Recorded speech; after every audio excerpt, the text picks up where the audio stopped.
Good morning. It's 9 o'clock on this March 31st. And this is 7 News Now, the quickest way to get the news that you need. And Jacob Durham is joining us right now to give us our first alert forecast. Jacob? Yeah, certainly looking at a little bit of a foggy start out there for you this morning. But the good news is we're seeing improving conditions. Sunshine now coming out there on the DeRidder Skycam. We're eventually going to begin to see more of that popping up here on the South Lake Charles Skycam as well. Had kind of a late morning fog that rolled in, but temperatures are still climbing. Pretty much everybody at 70 degrees this morning, 73 in Sulphur to 68 in Quincy. Those are the two locations that are not at 70 this morning. Even as you're expanding off towards the east, you've got that warmer air beginning to surge all the way up towards the Great Lakes. And then you can see the cold front back to the north and the west. That's the same system that's eventually going to impact us as we head closer towards the Thursday time frame. So southerly wind really helping to warm the eastern half of the country. Right now, though, the winds will be a little bit gustier through the afternoon and evening time frame. 20 to 25 mile per hour gust at times. We'll see those slowly subsiding as we head through the overnight hours, and it should give us another similar start to our Thursday morning, or to our Wednesday morning rather, with some areas of fog as well as a little bit of wind. That being said, as we go throughout the afternoon, maybe a stray shower, but better rain chances are coming up as we're heading closer to our Wednesday and Thursday. Join me on First Alert Weather Extra coming up at 10 o'clock this morning. We're going to break down those rain chances and rain totals for Southwest Louisiana at 10 o'clock. All right, thanks, Jacob. The U.S. Geological Survey says a 3.9 magnitude earthquake struck the Gulf just south of Louisiana's coast. It hit around 9:20 Sunday night, about 200 miles south of Venice, and it comes just weeks after a string of smaller quakes in northwest Louisiana hit, including a 4.9 magnitude quake near Coshada. The quake is now ranked as the second largest in state history, and geologists are studying what's driving the recent seismic activity. And a public meeting will be held today where the Calcasieu Parish Office of Homeland Security will be providing an update on the 2026 Calcasieu Multi-Jurisdictional Hazard Mitigation Plan. The meeting takes place at 10 this morning at the Calcasieu Parish OSEP training classroom.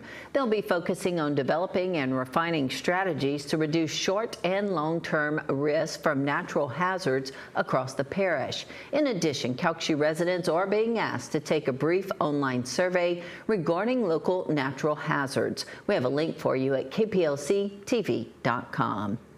A Lake Charles man is facing rape and revenge porn charges this morning.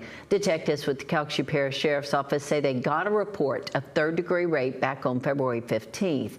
They found evidence of 24-year-old Justin Orlando sharing a private image without consent. Deputies say he was arrested March 4th and released on bond. Investigators arrested Orlando again last Friday for third-degree rape. A judge ordered him held without bond. In another shocking case of revenge porn, a victim is speaking out after her sexual images and videos were released on social media platforms and shared with friends and family. 24-year-old Air Force Sergeant DeJuan Landry was arrested in September 2024 and was found guilty on March 13th of wrongfully distributing intimate images of another person known as revenge porn. His sentence includes a bad conduct discharge, 6 months confinement with 549 days of credit, and a reduction in rank to Airman Basic E1. The victim says this process has not been easy, but is glad something is being done to hold him accountable. She says that she still will continue to have a fear of retaliation. This was literally the consequence of me leaving, was embarrassment, humiliation, because throughout the court system, pictures, videos, images of me had to be seen by way more people than he had already shown them and sent them. The embarrassment is still there, but now I feel like this is me taking my power back because he had took so much from me for so long. As part of his conviction, Landry will have to register as a sex offender.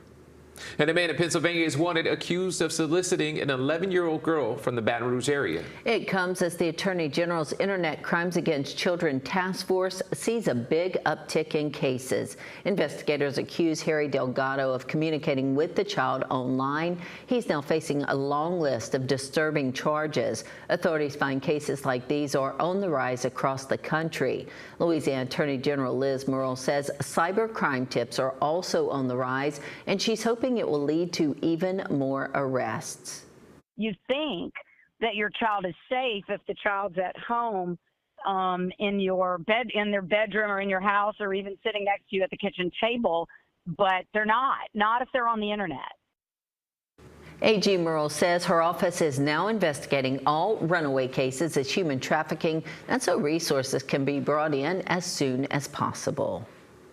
Voters in Iowa and South Lake Charles will see some new bond proposals on their ballots this May. Proceeds from the bond proposals would improve schools in Iowa's District 25 and in South Lake Charles District 34. The 25.5 millage in Iowa and the Blue State settlement would mean $20 million to upgrade schools in that area, while the 9.5 millage in South Lake Charles would mean $88 million in school upgrades. And 7 News asked S.J. Welsh Middle School Principal Brad Durio what his plans were if the bond were to fail.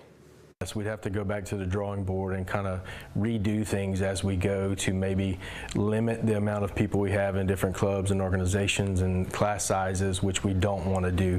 We want to give the kids every opportunity. So to be able to do that, we have to expand as we grow. In District 34, Barb High School is another school set to see some significant upgrades, and while opponents of the bill say that it's just the rich getting richer, school board leaders tell us that there are already discussions being had to fund other districts. And Louisiana officials are reminding voters to check their registration before an upcoming change that will limit their choices in some elections. Louisiana will soon shift to a new closed primary system for statewide elections. This means voters can only choose candidates in their own parties. The change will impact the election in May for the state's U.S. Senate candidates. Secretary of State Nancy Landry says her department is working to prepare voters. The closed primary system was adopted by the legislature and Governor Jeff Landry in 2024 with some pushback.